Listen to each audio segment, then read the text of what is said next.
Coming up on today's show, we are celebrating the local makers of Northeast Ohio, from leather goods and pottery to clothing and headwear. This hour is sure to inspire you to support the artists right here at home. New Day Cleveland starts right now.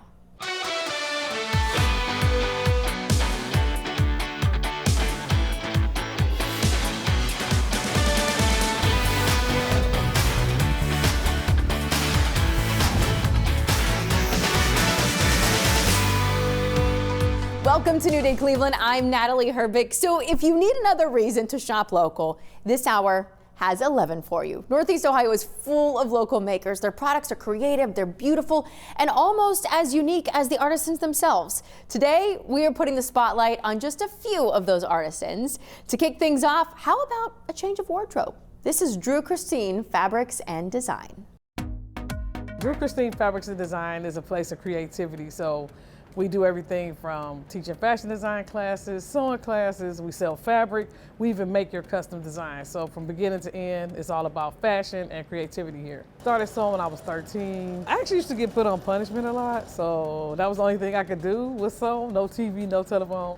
Went to college, got a degree in fashion, worked in the industry a couple of different places, decided I wanted to have my own place to deal with custom clients, and then we started teaching sewing and just, it evolved from there. The whole idea of just making something flat and then turning it something to fit your body, that's always been like the biggest thing to me, very exciting. Right now, we're really into upcycling and sustainability, sustainable fashion. That's really what I like. I like the idea of taking something and redoing it. Probably started doing the t-shirts probably about 10 years ago. I would get really cool t-shirts with Bob Marley or some band on them, and I would just recreate them by putting a funky sleeve on them or some denim or something like that. And that's been a seller that people really enjoy, so we just keep doing it.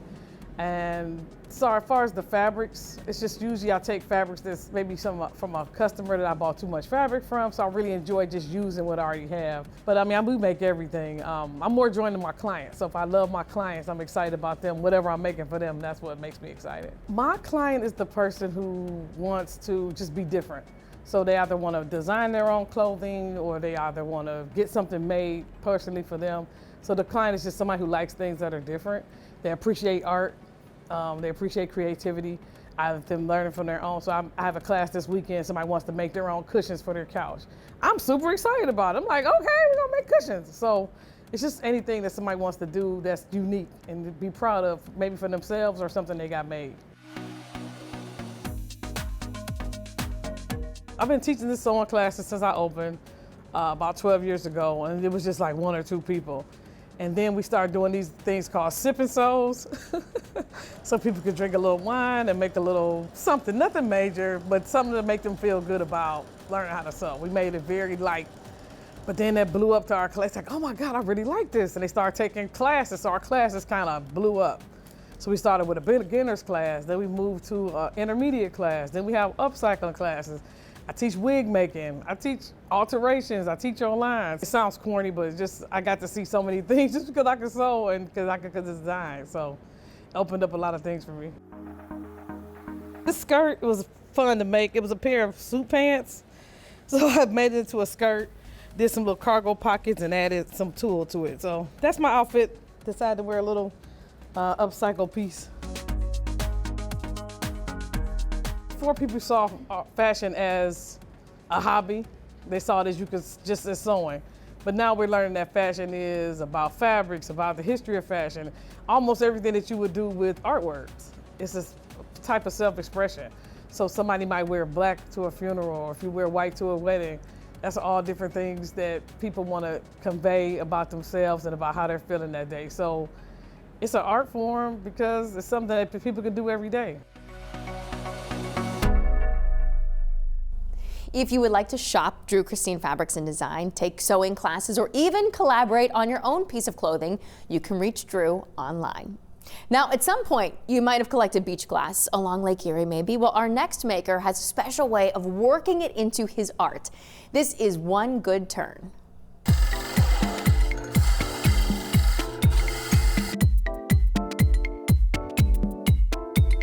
I enjoy turning wood on a lathe. I've done it for years, And when I retired up here, I had to find a way to do it, to continue turning wood.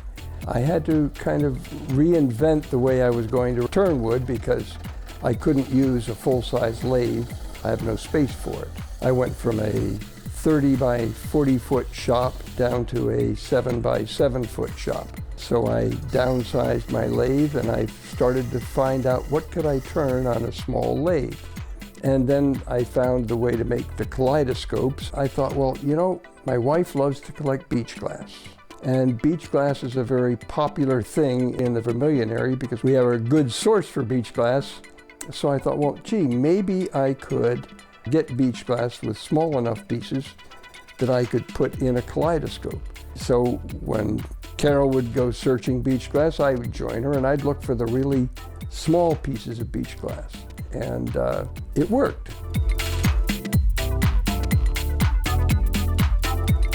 What I do is I collect the wood and we dry it, and that can take several years. And then I cut it down to a size that's workable on the lathe.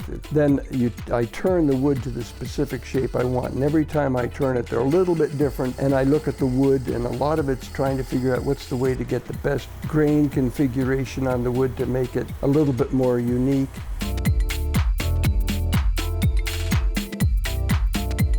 The beach glass we get is mostly green, brown, white, with blues, and then occasionally, very rarely, a red or an orange. But there's different shades of the greens and the browns. So that's what you try and do when you put it together, is get those shades that are going to work with each other in the kaleidoscope. It's never the same when you look at it. Every time you turn it and pick it up, it's something different. And even with some of these kaleidoscopes, if I'm able to find enough red glass, which is very, very rare, I put that in there, and every so often when you turn it, you may not see the red, then all of a sudden it'll appear. So it's kind of, you never know what to expect when you're looking through it, what you're going to see. Every design is different. It's almost like snowflakes. You can't get two views to the kaleidoscope that are the same, and that's part of what I enjoy, is trying to put the different pieces, the shapes of the glass, the colors of the glass, trying to find out what really goes together really well, because you're limited with colors.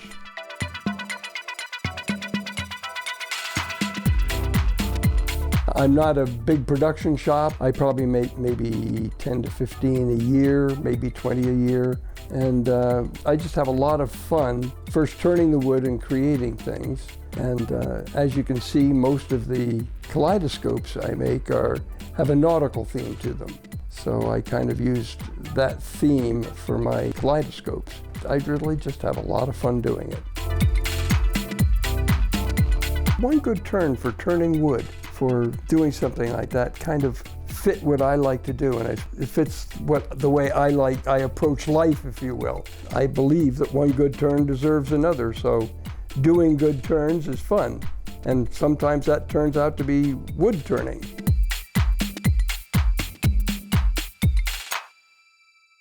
Now, One Good Turn does not have a website or social media. Instead, you can contact him via email. You can find that information and all of the other details about today's featured makers on our website. Just go to fox8.com and click on that New Day tab. All right, still to come, a way to commemorate your wedding day. A pair of artists who take inspiration from invitations.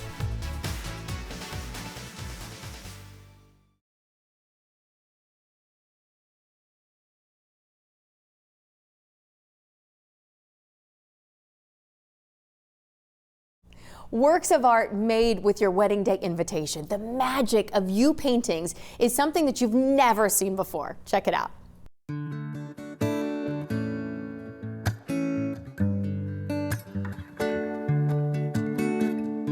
You Paintings is a business that takes wedding invitations and puts them onto an old thrifted painting and makes the painting new for you. The very first painting was made, I think, back in 2009.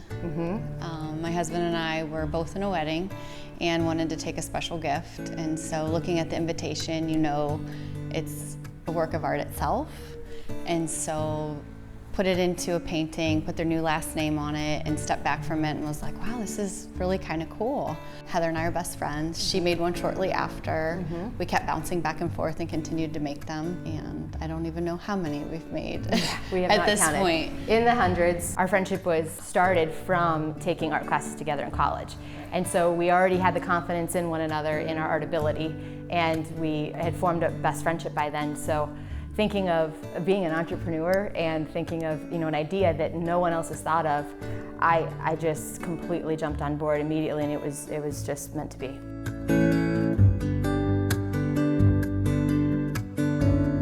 We thrift far and wide for all sorts of what we would call like good bones paintings. So good canvas, good frames, and they actually don't pick their painting. That is Heather and I's area of expertise, and we get together daily.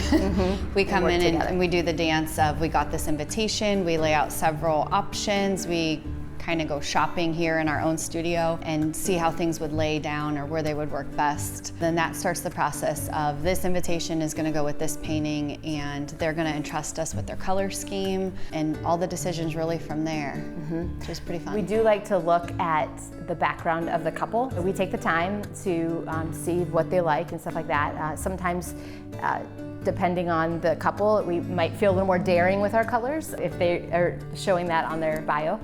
And so that helps us even more, but we've never had a customer that has been poorly received. They've always been very thrilled, and it is a surprise, but surprised that, you know, wow, you ended up doing it this way, and they were always pleased. We've had tears, which is, I think, one of the most amazing things to experience.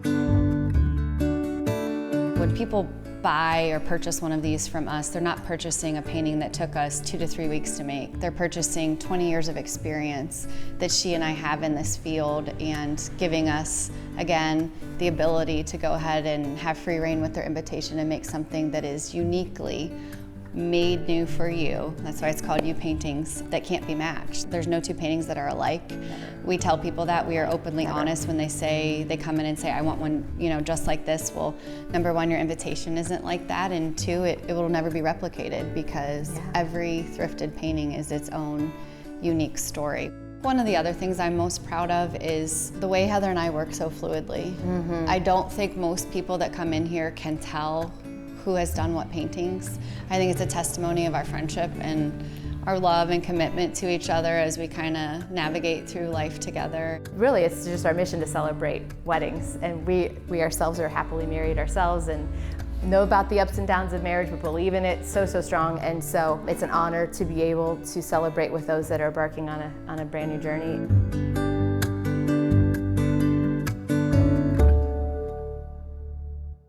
You can visit You Paintings in Hartville or connect with them online to commission your work of art. All right, next, we're not just admiring something beautiful, we're eating it. Sweet Stems Bake Shop brings nature into the kitchen.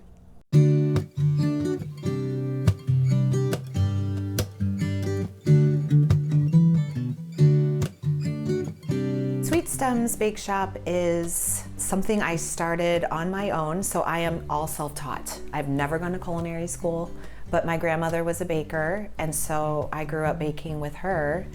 And I have a degree in horticulture, so during the pandemic, I decided, you know what, I kind of want to see what it's like to bake with edible flowers. So that's how it all started. So I started with my cookies and baking edible flowers into the cookies.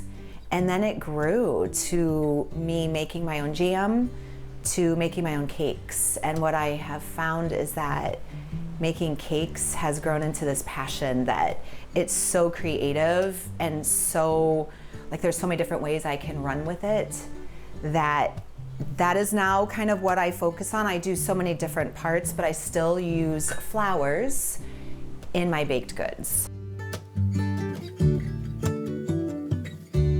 Flowers, like, to me, are one of the most beautiful things that this earth provides, and they make me very happy. During the spring and summer, I grow everything in my backyard, my front yard. It's all organic. And with my cakes, during the season, I will decorate only with my flowers. Now, sometimes when it's out of season, I will have to purchase some flowers, but I try to choose flowers that kind of go with the theme and rhythm of the cake. I try to choose color schemes that go with the flavor profile of the cake. What happens in the winter when things die in Cleveland? And I thought, well, I could work with fruit. And there's so many different colors of fruit, so I started crystallizing fruit and using that to decorate my cakes. And I use a lot of times fruit in my cakes, so it just kind of pairs well.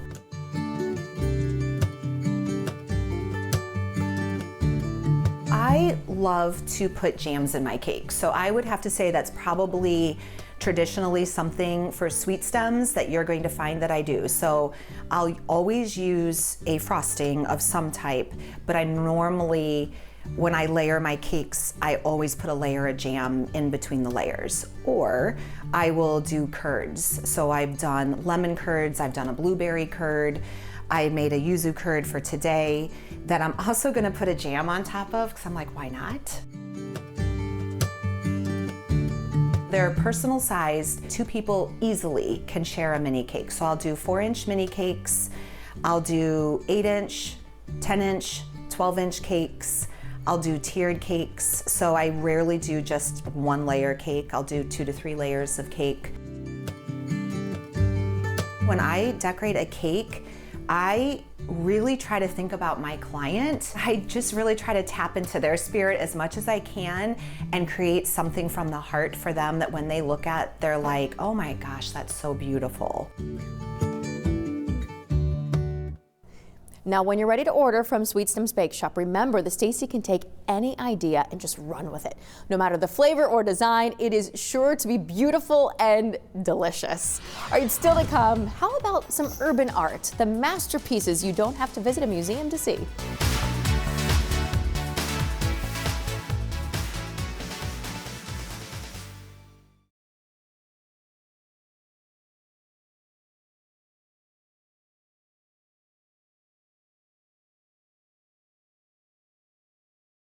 This art form is popping up everywhere. It covers buildings, greeting you as you exit the highway or turn a corner. We're talking about murals, and I'd like you to meet a local mural artist. This is Lisa Quine.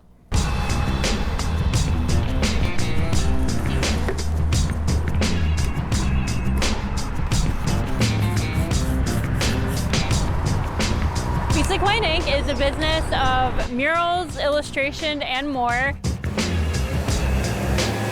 I've installed over 125 murals in 2 countries and 9 states. As a little girl, I was always good at art, and I eventually wanted to do graphic design because I wanted a job after college. So I studied graphic design, got a job in advertising, and then I started doing hand lettering and posting that on social media. Eventually, the clients got bigger and they wanted the lettering on walls, and that's how I kind of fell into murals. Then I started doing murals and I absolutely loved it. So here we are. I truly think that murals are magic, and so when Destination Cleveland approached me to do a mural and they gave us a list of taglines to choose from, the land where anything is possible really stuck out to me because I never thought working full-time painting murals was a thing, but Cleveland is what gave me my dream job.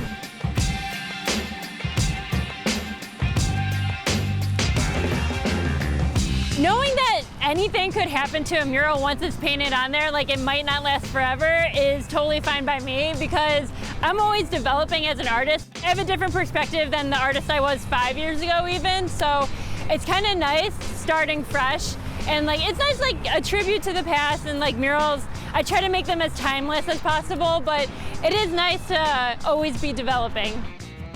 When I'm painting a mural, I typically start with the background color and then do the details on top. So right now I'm starting with these like red colored clouds, and when this dries, I'll put on the pink outline of the clouds, and then in white, Cleveland, and in black, my name. I love being able to go to a community, kind of read the vibes, see what is unique about the community, and bring that to life in a mural. Because it's really for the people that see it and the people that live there and the visitors. So I like doing murals that are bright and can really inspire people when they see it. They're popping up a lot more, and I think it's because people are realizing, you know, they're walking on the street, driving around, and they turn a corner and boom, they see like a flood of colors and artwork that is bigger than they've ever seen. Like, it's bigger than museum artwork. So I think it's really making an impact on people's lives in a positive way, and cities are noticing that, and they're hiring us mural artists to, you know, add character and culture to that community. I can't think of another job where the public is like interacting with you at all times, like when you're doing your job. It's so rewarding to have people walking down the street and be like, hey, nice job, you're doing great, or I love it. Cleveland specifically has been the best for that. I truly love the people here that have interacted with me. It's a little startling when it's honking, but I do appreciate it. Like, there's positive intent behind it. I love the challenge. I love seeing a completed mural and be like, hey, that was on my iPad in my home office like a month ago, and now it's painted on the side of a building. Like, personally, it's just so rewarding, that sense of accomplishment. And then to see the community's reaction makes it all worth it.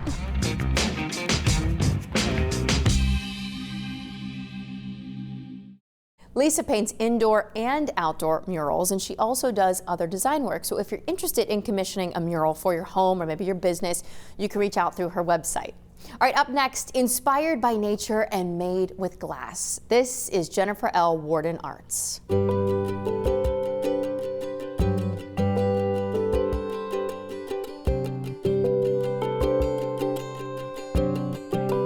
Jennifer L. Warden Arts, that's just my business name because I am the sole artist.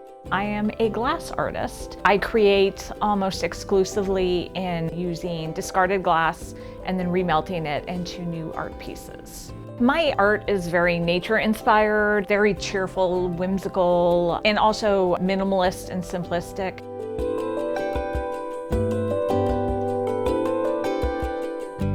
I'm very well known for my trees. I'll have people at art shows come up like, oh, it's the glass tree lady. And I'm like, yeah, that's me. I also make glass birds, cactus. I'm also expanding into more abstract and geometric shapes because of some of the new glass I've been receiving. I also do some torch-worked glass that's inspired by sporophytes, which are the little threads that release the spores from moss. I'm really inspired by fungus and ferns and just the little creepy crawly things in the forest.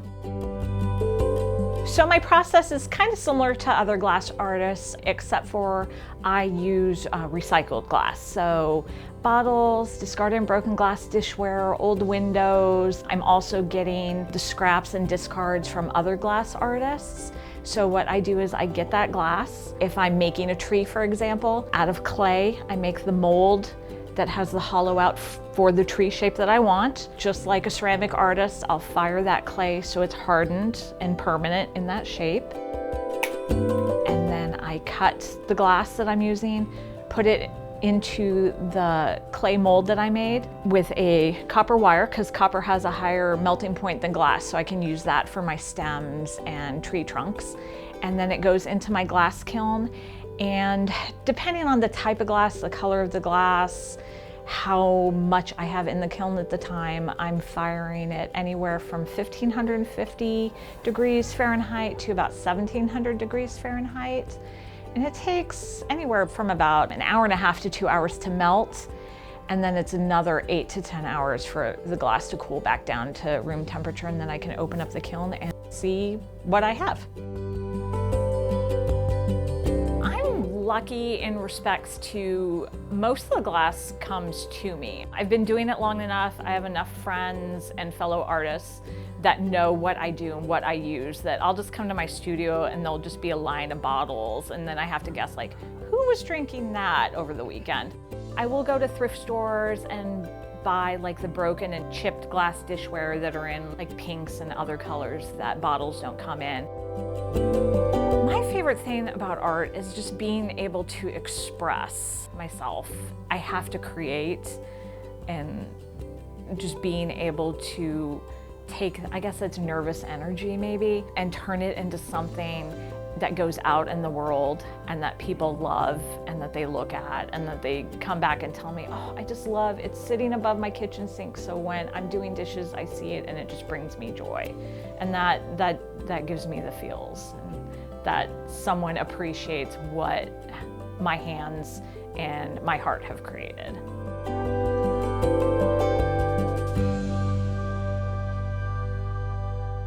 Jennifer's studio is located in Akron. You can also shop online or visit her at a local maker event. A mother-daughter duo with a passion for quilting. Don't miss it when we come back.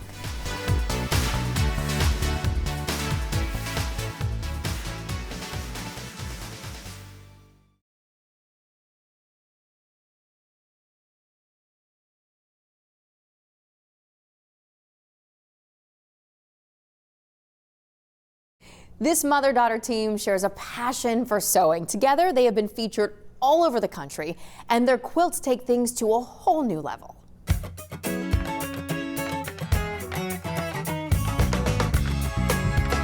It's about quilting memories. So we turn your favorite moments, whether from fandom or for your personal life, and we make it into a piece you can hold or hang on your wall. It was something I started in law school, and then the pandemic happened. We were wanting to help our community with the pandemic and make face masks for everyone. And before you know it, that took off, and we had all this fabric left. And my mom said, hey, since I've already taught you how to sew, we should probably use all these scraps and make a quilt out of it. And I thought, all right. So if you can show a straight line, you can quilt. I started quilting when I was really little, 13, 12. My grandmother lived in Hollandale, Mississippi, and the old traditional quilting bees, they would get together and they would have me cutting up clothing. They didn't buy fabric, we cut up clothing, and they would have me cutting because I wasn't allowed to do anything else seriously. I literally started grassroots of, you want to quilt, this is how you quilt, and that's how my grandmother and my mother taught me how to quilt. It started off very, very rudimentary, and then before you know it, it's just the basic question of, well, what fabric do you want? Well, do you have an eye for color? Okay, you have all these blocks, now how do you want to arrange them? And learning all those steps in batting and the limitations of batting. What do you want your back to be? So it's, all right, how do you make all these separate pieces of fabric, cut them up, restitch them together, cut them up again sometimes to make this overall piece, and you really develop an artistic voice as you go along. So it really is practice makes progress. This was our first pattern behind me. When you make more patterns, you write it down and it becomes more of a, it's like a recipe. You're making a recipe for a quilt. Oftentimes you'll see pieces like the ones behind us with a lot of line work, or there's a lot of dead space. So you have to figure out, well, how do you want this to go when all the options in the world are available to you? And it's just a matter of working through the project because you've already planned everything out. You know how to sew, you know what your pattern is, you've picked the pieces you need. Now we got to get to work. Our long arm is nothing more than a huge sewing machine. And once we load a quilt, we can go from edge to edge and get the quilt done faster. We also went and added automation, so we can punch a button and do custom designs where we can make a custom design. Like if you say, I want my name all over my quilt, we can make that design and hit a couple buttons and the machine will actually quilt your name on the quilt. What's so special about giving a quilt to someone is it's all this love and time and thoughtfulness in a gift. So there are pieces where we've spent 50, 60, 90 hours in it. And particularly with fandom quilts that we do, we watch the shows, we watch your favorite movies because I want to see what you love about it so I can impart that love into the final piece. What makes James Lauren different is our willingness to push boundaries within the space. Obviously quilting's been around for forever, so there are some tried and true methods and we love those, but we're also about pushing boundaries to say, well, I know what something is now, but what could it be tomorrow? Or what do you want it to be? Because we can figure that out together. Let's try something new. So I think that's the best way to encapsulate us is you're already in the mood for something different. And so you should call us and we'll find you something different. This dynamic duo is happy to help anyone interested in quilting, whether they teach you themselves or connect you with local resources. You'll be learning from the very best. All right, now a local maker with an interest in jewelry. Alex is making watches, rings, and more for the EXCB. The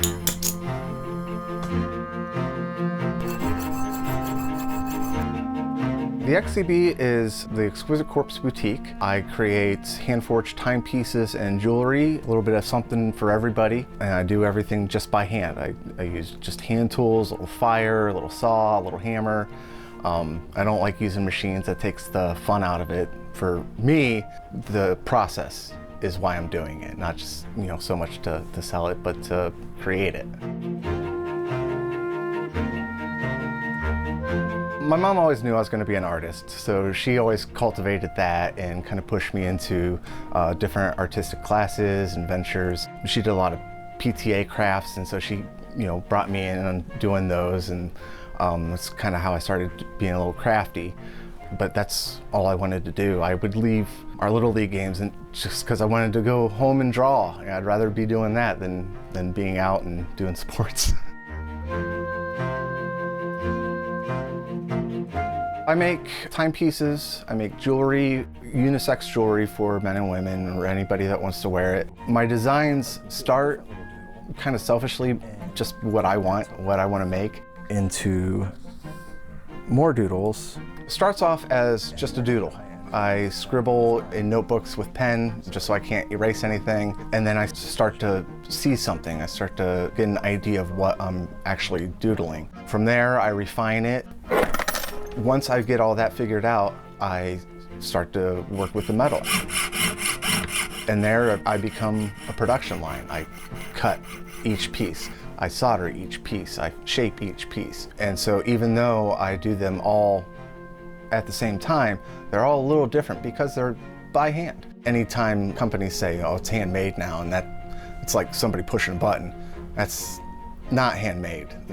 Doing this, the blisters and cuts and fumes, that's handmade.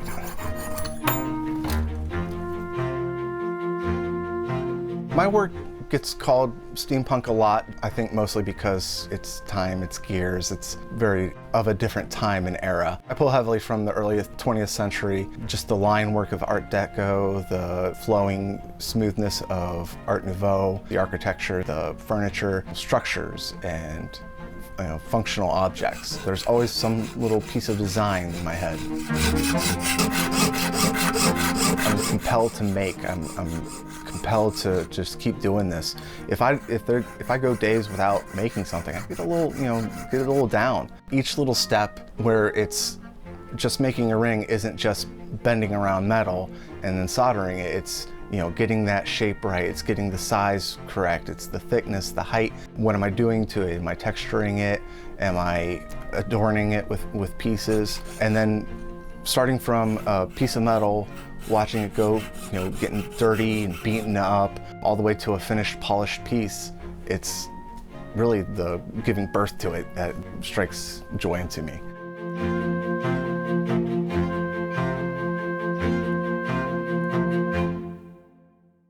Shop any of the EXCB products online, or if you have an idea, you can commission a piece as well. After the break, pottery that looks like your pet.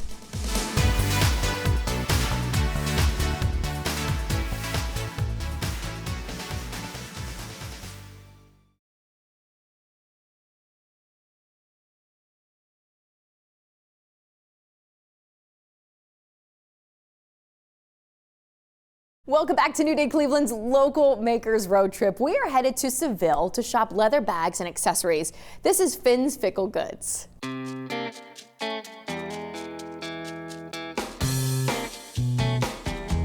Finn's Fickle Goods is derived from my son, is named Finn. We are a leather bag company. We specialize in bags, but we make a lot of leather goods in general. We make a range of coffee cup sleeves, earrings, chapstick holders. We also screen print our own t-shirts. We do a couple custom things here and there. It's a wide array, but bags are our specialty. Crossbody is where it's at for most people. And so most of our styles either can be converted to crossbody or they come crossbody. We do have some regular shoulder bags, we have some hip bags, things like that. But for the most part, almost all of our styles can be crossbody. And that's our most popular, that's our most sought after. We do some wallets, we do belts, makeup bags, dop kits. We just introduced a dog line and that's gone really well. People love a good quality leather collar, leash, all of the above.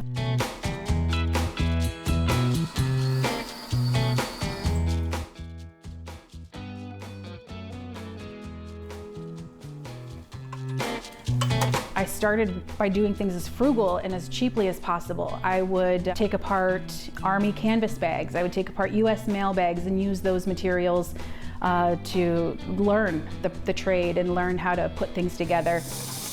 Get familiar with sewing, get familiar with just assembly, patterning, the whole thing. And little by little, we started adding in leather pieces, whether that was just the straps, the bottoms of the bag, or next thing you know, the whole bag's all leather. And once we did all leather, we really never looked back. It was just leather bags. We source all of our leather. We try to get as much from a local supplier as we can. Weaver leather is a main go-to for us, but we do use some other leather suppliers as well. But it's all our own designs. We pattern everything here. We edit everything here. It's very much a team effort. Who doesn't love leather? Everything. A lot of people get it, and that's kind of what keeps us afloat. Is that love of leather. It's the love of the look of leather, not only now in the day you buy it, but also years from now whenever it becomes an heirloom piece and you're passing that on. I think there's just something you can't quite put your finger on that comes from a handmade item. It means more, it represents more, it supports more, it's more.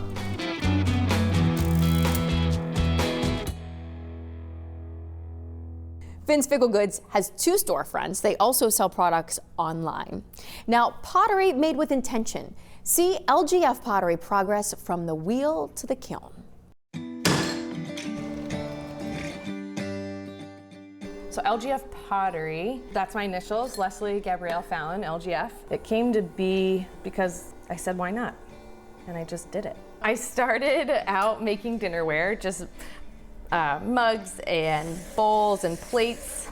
And then in 2020, when my sister got COVID, she was the first of people that I knew to get COVID, and to cheer her up, I've always loved animals, and I loved her weird looking Boston Terrier, and I said, I want to sculpt Gertrude Joanne, and so I did.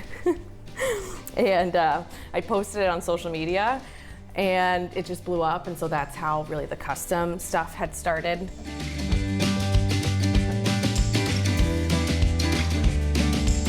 I've been doing this for about 11 years, so I've gotten pretty consistent with throwing it.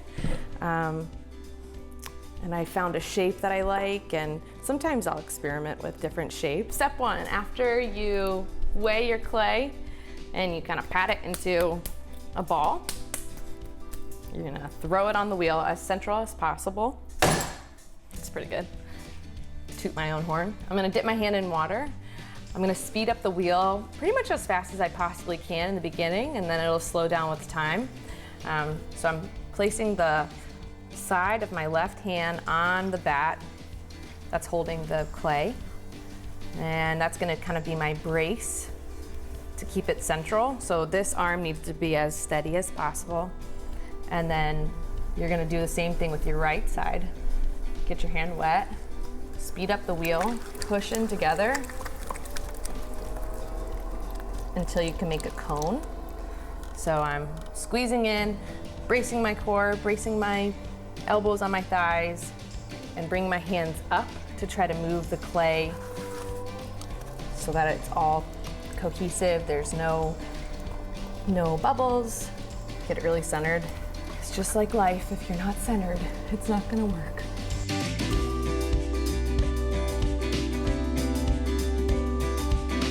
My family is a family of artists. My dad's a musician. My sister's an artist, and my mom has a pretty creative eye. So growing up in a family of creatives, I just didn't think I was creative until you kind of start to figure out what you like and you don't like in college. And I was just fortunate enough to take one ceramics class, and I fell in love, and then I just stayed in the studio until midnight on weekends, perfecting. We're trying to. I like control, but I think that that's the humbling experience, is that there's no control. With clay, it's got a mind of its own. I like building things and seeing a vision come to life. I wonder if people turn to art because they think it's control, because they can have their own craft, and then they get pretty humbled, and then they realize, you know, you have to practice, and they maybe fall in love with the practicing it or the outcome of something. I mean, maybe I have some artistic ability that I was born with, you know, maybe that's a gift of mine, but I do think that with pottery, it's just repetition. It's getting the feel for it, just like anything, really. If you work hard, then you know, you could probably succeed in it. Leslie will post on her website when she's taking custom orders, and you can visit her online to order or join the next painting party. Up next, handmade hats, a local milliner helping you dress your best.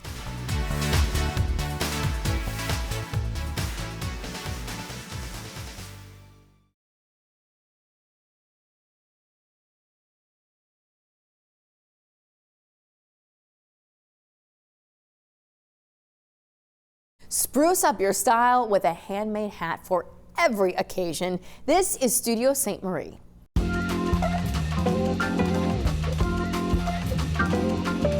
Studio St. Marie is a working millinery studio. I make handmade hats for women. I also refurbish vintage hats, so I'm always encouraging people to come in and try styles on and find the beauty in hats. I make most everything here. When it's busy derby season, I might take some things home and work on them there, hand sewing. I block hats for the most part. There are other ways to make hats, but blocking is sculptural, and that's what I enjoy. I find materials in my travels. I take things off of old hats and put them on new hats, embellishments, and then I put new things on old hats. I like to mix things up. I always tell people it doesn't have to match, it has to go.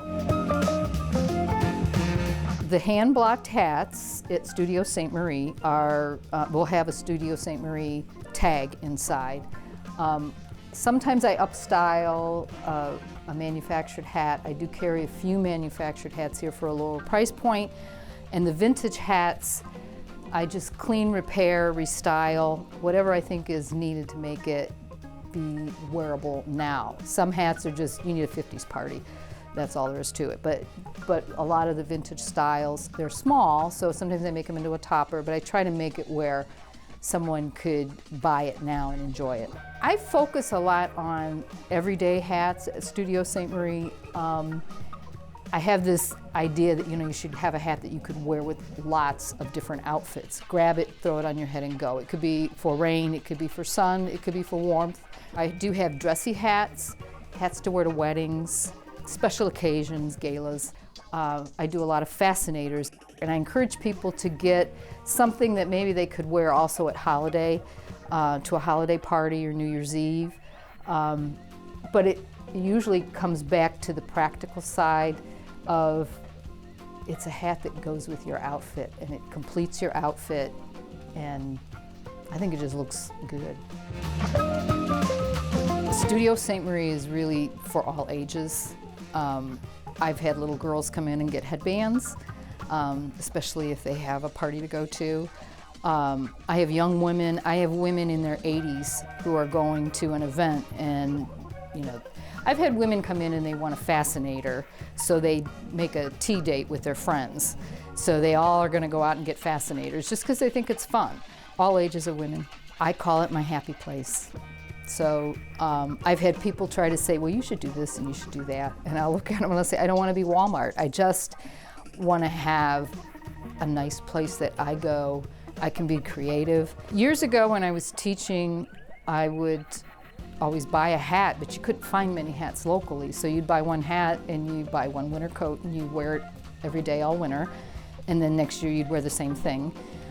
So when I found the local milliner, it was just, there was such a variety of style. And then she had vintage hats that she had reworked.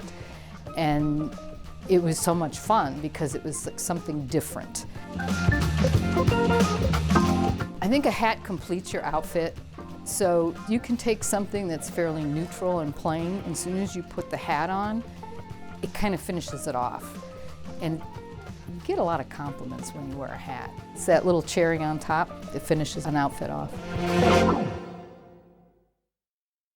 Studio St. Marie is located in Rocky River. They carry a wide variety of women's hats. They have headbands, fascinators, and more. And when you visit, make sure you ask Lee to help you find the perfect look. She will make sure that you walk out feeling confident and fabulous. Thank you for coming along for our tour of local makers, and thank you to Matt and the Screw Factory here for hosting us today. I hope you've been inspired to get creative or at least support these local artists. I'm Natalie Herbick, and I'll see you on the next New Day Cleveland.